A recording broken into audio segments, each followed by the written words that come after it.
What is going on, everybody in Mac Squad? Welcome back to a brand new video. Today we have a speed test between the iPhone 6s and the Moto G7 Power.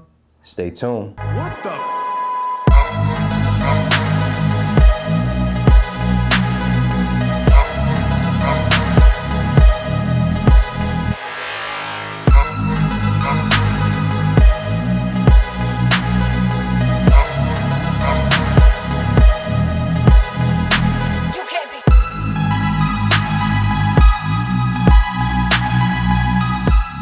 So to get things started with this speed test here, like I do with all my other videos, I want to discuss the internal specifications, or as far as the specifications, what the specs look like on paper here. Now the G7 Power comes with 3 gigs of RAM, 32 gigs of internal storage, and you're also going to be running Android 9 with security patch of February 1st, 2020. Now with the iPhone 6s on the right here, you can see that we have the Apple A9 chipset inside of this device here. I believe it's a dual core processor that's clocked around 1.8 gigahertz. So it's not as many cores as the Moto G6 here, or excuse me, the Moto G7 Power, but trust me, it is definitely pretty powerful. You're gonna have 2 gigs of RAM inside of this device along with 64 gigs of internal storage. And as far as the software, I'm gonna be running iOS 13.4.1. which is the latest version. Now, as far as the specifications on paper here, I'm going to give it to the iPhone 6s, and that's only because it is running the latest version of the software here. So in combination with having a good CPU inside of your device and you running the latest software, the device is going to run the best. It should run the best in theory. I'm giving this to the iPhone 6s, it having 1, and the Moto G7 Power at 0. So with this next part of the speed test here, what we're going to be doing is the application opening test and RAM management test. So basically what I do is I open up several applications on each device to see which device can open up the app faster.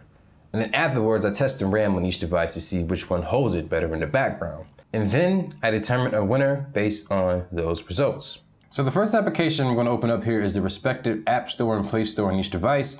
So 3, 2, 1. That goes to the G7 Power. The next application we're going to open up here is YouTube. So 3, 2, 1.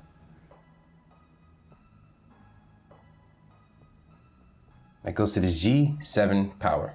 The next application we're going to open up here is Amazon. So 3, 2, 1.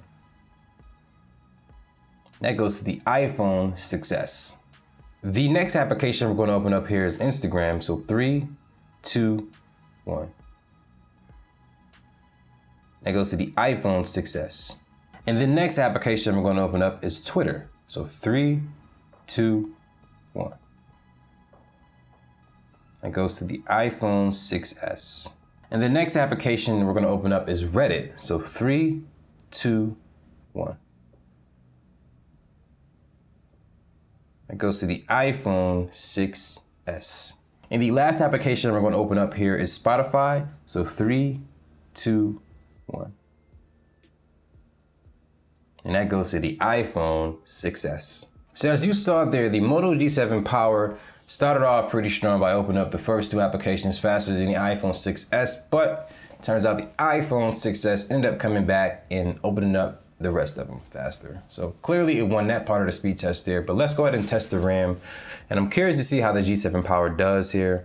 I mean, we do have iOS on the right, so that might just, because we know how iOS is on RAM management here. So Play Store and App Store, held by both.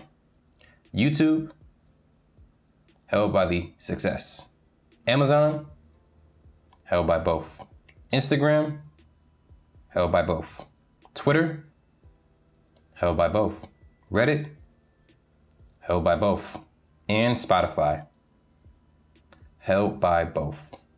So as you saw there with that part of the speed test with the RAM management here, that did ended up going to the iPhone 6s because it had no trouble keeping all the applications in the background, while the G7 did struggle on YouTube.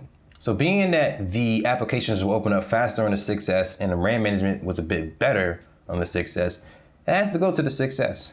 So right now the score is currently 2 for the 6s and 0 for the G7 Power. Let's get to the next part.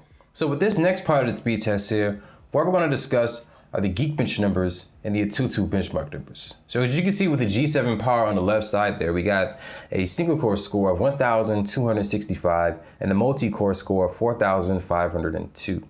And with the iPhone 6s on the right, single core score is 2,556 and the multi-core score of 4,456.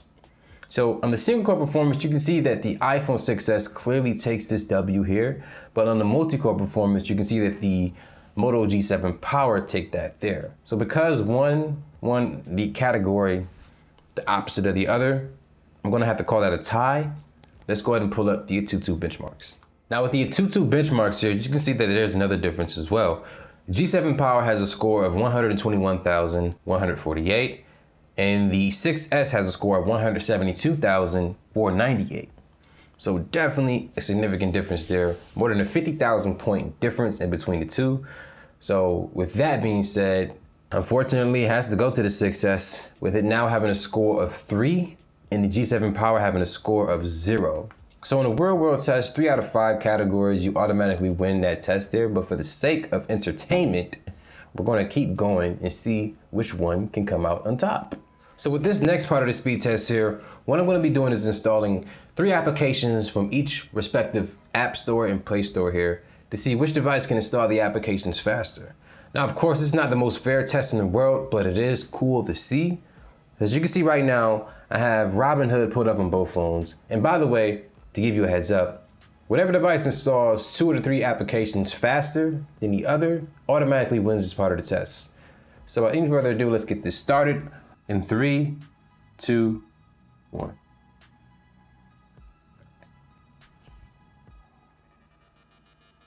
I'm not sure who's going to take this one here, but I'm curious to see.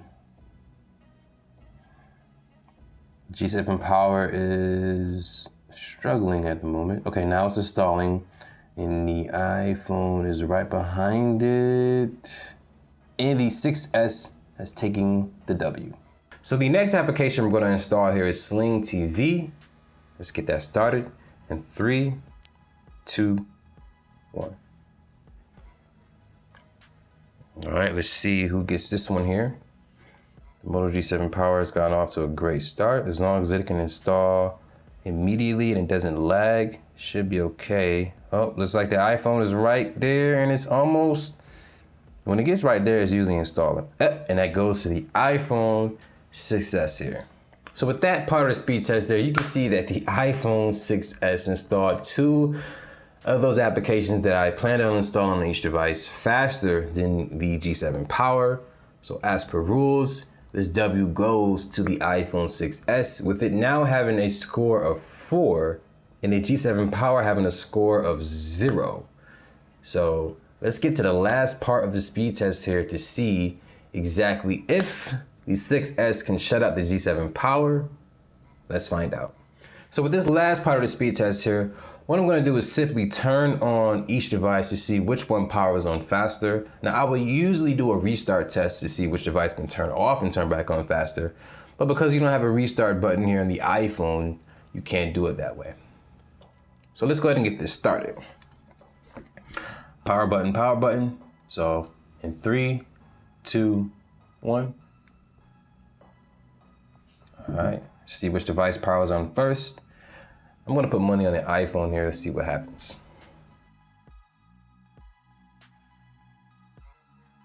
It's almost insane how fast the iPhone 6S powers on, but yeah, it powered on faster than the G7 Power. W goes to the iPhone 6S. So as you saw there with the G7 Power going up against the iPhone 6S, it ended up being 5-0. Now, personally, I thought the G7 Power was gonna be able to keep up with the iPhone 6S. And when the test first began, it did seem like that. The first 2 applications will open up faster on the G7 Power, but the rest will open up faster on the 6S. And then when we went to the RAM management part of the test there, that's when you saw the G7 Power struggle on one application, even though it has 1 more gigabyte of RAM. But when it came to the Aututu benchmark numbers and the Geekbench numbers, you saw the difference as well. Multi-core performance was a little bit higher on the G7 Power, and the single core performance was definitely higher on the iPhone 6S.